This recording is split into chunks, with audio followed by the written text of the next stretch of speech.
So, you've got employees who just won't do what you tell them to do. It is the most frustrating and revenue blocking problem that an owner of a newly acquired business can have. You give clear instructions, and they either just totally ignore it, or they do what you say, but they do it like once or twice, and then they just go right back to doing it the old way. So, what if I told you that there are 5 specific questions that can completely turn this situation around? Although what I'm talking about works like magic, this isn't a magic trick. They're really just powerful diagnostic tools that I use with my private clients, and they break through resistance and get things moving really fast. In this video, I'm going to give them all to you, all 5 questions, and let's just go. We'll start with question number 1. So, the first question is what I call the good question. And it goes like this: what's one thing about how we work right now that's great and we should absolutely keep? So, the reason this question works is because it's completely disarming, right? It instantly changes the dynamic from adversarial to collaborative, from I'm the boss and you're the employee to, we're working on this together. By starting with this question about what's already working, you also signal respect. You show them that you're here to build. You're here to build, not demolish. So one of my clients, when he used this question, he told me that he could see the employee, one of his most skeptical employees, right? He could just see the relief come over their face, and instantly the moment, changed the dynamic they had been working with for, weeks or whatever. That just changed the moment. It felt like mountains of distrust had dissolved in seconds. It works. It shows them that you're not here to take down everything they've built, but to actually kind of honor it. So next up, question number 2 is what I call the frustration question. And that you ask them, if you had a magic wand, what's one thing about our daily process that you would fix immediately? Now, this question is brilliant because it gives them full permission to complain. And who doesn't love to complain, right? But it gives them permission to complain in a constructive way, right? And what they tell you, the answers they give you, will be like handing you a prioritized list of the small, annoying bottlenecks that kill morale and productivity. One of my clients used this question, and she was able to discover that her employees were wasting about 45 minutes a day on a redundant email system. The system only had one person that had true access to it, and then that person would take the time and go through and forward all the things to everyone else. So everyone was getting emails, including the new owner. So she didn't know that there was anything wrong. But when they went through this process and asked this question, that's when they discovered that what's happening there, and was able to discover a problem that she didn't even know existed. And then could go and fix it, right? And it was a simple fix. But you can't fix something you don't know if exists. So with this question, they will literally hand you the roadmap for quick and easy wins, and then, set you up for more wins, right? So question number 3, I call the ghost question. You'll ask them, what are 3 of the previous owner's unwritten rules that still influence how we currently work? Now, this is how you start to map out the legacy loop. You're interviewing the ghost in the machine, right? This question uncovers the deep-seated cultural habits that have been ingrained for, possibly years and years. You'll hear things like, the old owner, okay, so let's call the old owner Richard, right? So you'll hear things like, well, Richard never liked when we did such and such, or we always had to get Richard's approval when we were going to do this kind of thing. It's like you'll learn about Richard and what Richard really felt was important, and then you can also pinpoint, well, that's not how this is exactly what I want to change that's differently, whatever. And you'll be able to together, you with the employee who's telling you this, you'll be able to point to exactly where the autopilot behaviors are and that you'll need to address. Now, question number 4 is what I call the blind spot question.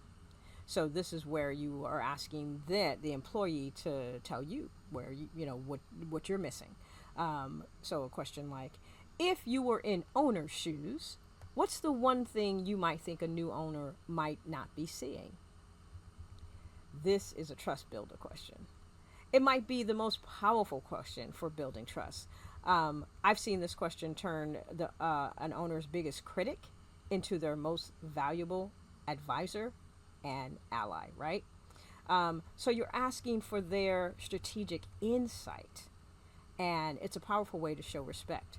With this question, you're not just asking for their opinion, right? You're asking for what they think. You're asking for their intelligent perspective on things. You're asking for the reasons that they do things, or that they see how things need to be done. You're elevating them from an employee to an advisor. And this demonstrates humility and respect and trust, right?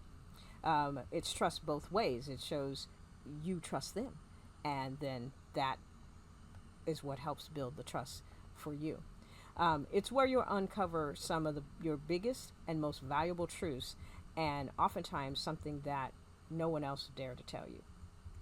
And finally, question number 5. And it's what I call the win question. And it goes like this. What does a great, productive day at work feel like for you? This question shifts the focus from problems to solutions. And it helps you understand what truly motivates people beyond their paycheck. It helps you understand what motivates the staff in general, all the employees, kind of as a group. And it also helps you understand what motivates each individual. It lets you know, it gives you what a win feels like for them, and then you know how to then help them get more of those wins. It's the fastest path I know to get employees from just doing their job right to start taking real ownership and having real investment in the business succeeding.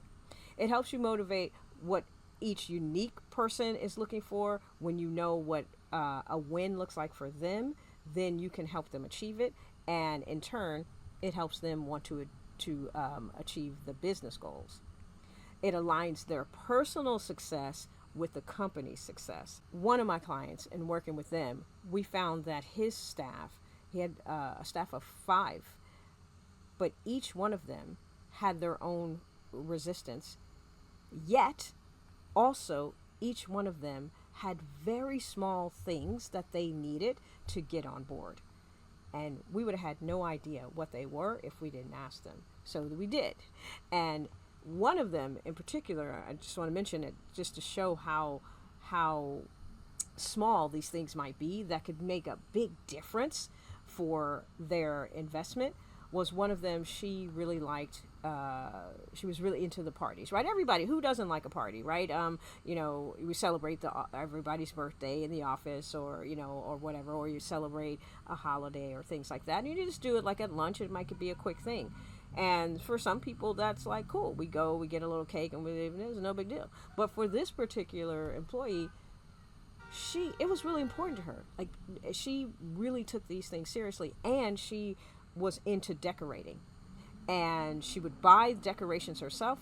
She would keep them at home and then bring them to work on the day of the event and decorate, and then take them all down, put them in her bag or whatever, then take them home. So for her, she asked, well, if I could have a place to keep the decorations, like just to store them here in the office, like we could have a specific place that I could have the decorations stored, and I could buy new ones and all this kind of stuff, and there'd be a place for them. That would really make me happy. That'd be a big win for me. And I could come to work, and I could have the celebrations. I could put up the decorations and take them down and clean them up and all this stuff, and I wouldn't have to lug them back and forth. And it would also show that it was something that we as a company were doing, and it's not just me. That was a very, very simple thing. And it turned out that all the employees in that particular business, they had like very simple things like that.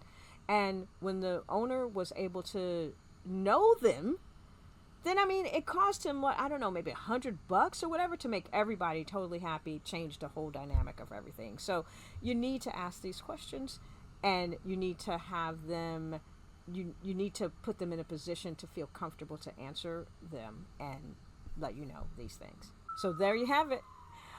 5 simple questions. They're not complicated, but they're big.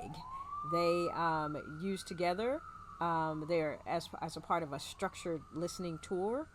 They're transformational. I mean, they shift the dynamic from conflict to collaboration, from you know not working, not making more money, not having the efficiency you want, to like smooth sailing, right? And you got a engine going that is meeting your goals.